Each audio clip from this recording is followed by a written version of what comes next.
So it's Friday, we're wrapping up the work week and preparing for next steps. Yay! Welcome to day 5 of our series. All week, I've been showing you how a senior project manager's daily activities align with CEO expectations. So the aim of the series was to highlight the value of the PM-CEO partnership and provide some practical tips for consultants like myself who are looking to elevate their skills. So let's recap on what we've covered so far. On Monday, I set the priorities for the week and aligned the team with the CEO goals. So on Tuesday, we managed project dependencies. So in other words, we evaluated the connections between our project risk and issues with the other projects and then integrated our project activities with the larger work streams, if that makes sense. On Tuesday, I also met with third-party vendors, and really that was to understand their delivery schedule and map that against our internal schedule so that I could get an overall view of the project timeline. On Wednesday, I met the leadership team to share our risk mitigation plans and to receive some feedback and to receive some decisions that I need to progress the project.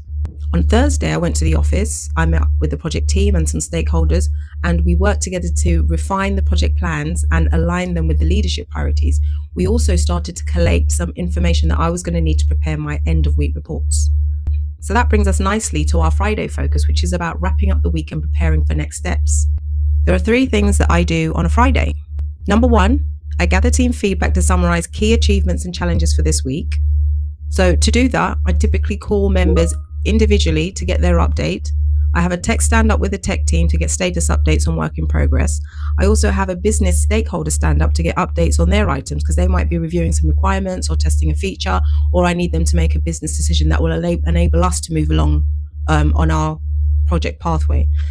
We also take time to reflect on the lessons learned, and that will help us improve planning for the next week. The second thing I do on a Friday, I update the project plans, and that's based on the insights that I've gathered throughout this week. So to do that, I'm looking at the project schedule, I'm revising estimates versus actual delivery dates and aligning that with any vendor schedules so that I can get a consolidated view of the project schedule overall. I then take all of that data and I create a high-level timeline that calls out the dates against key milestones. So it's not the detailed step-by-step actions and tasks, it's about the key project milestones. So once I have all of that information, I then go on to write my highlight report for all the projects that I'm managing. So highlight reports are really like a concise update of the week's challenges. It calls out any mitigation steps taken or planned, and it shouts about any upcoming risks and opportunities. So the high-level timeline is also in there, and I also include the project RAG status. So from a snapshot, you can see exactly what's happened this week, where we're moving to, and what the status of the project health is. First off, I send the highlight report on a Friday at 4 p.m. So working backwards from that time, my cutoff point for gathering all of the information that I need is typically around 3:30, and anything that's due after that on a Friday is an expected deliverable that I would mention in the report. Like I mentioned in my last video, I focus my feedback gathering on a Thursday. So I meet the teams on a Thursday. So I met the tech team, the PMO team, which consists of the project managers, the business analysts, product owners, and the third-party vendors. And all the information is documented but written concisely for my highlight report. So the highlight report only includes key information. So I prepare my report on a PowerPoint slide, and then I'll email that directly out to the stakeholders at 4 p.m. And then the recipients have about an hour and a half to send over any questions about the content of the report or ask about the project status before home time, because I leave at 5:30. So if they don't do that, then of course we'll pick it up on Monday. So questions generally come from either the project sponsor or the CEO or any other stakeholders that is typically informed but isn't involved in the day-to-day activities of the project. So they might have a few more detailed questions or specific questions to ask. So those are the 3 strategic things that I do on a Friday to close the work week off and prepare for the coming weeks. And all of those things benefit the CEO/leadership team in 2 major ways. First, they receive a clear summary of the week's progress and what to expect in the following weeks.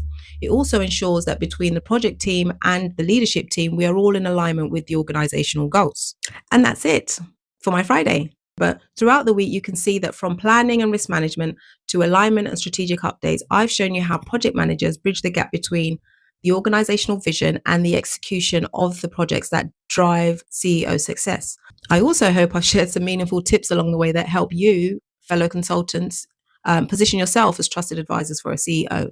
In my next video, we'll recap our learning. So if you're a CEO looking for a trusted project manager, or you're a consultant wanting to level up your game, then this series is for you. Thank you so much for joining me this week. If you've enjoyed this video, please don't forget to like and subscribe and share your biggest takeaways in the comments. Let's continue the conversation in my next video. Happy Friday!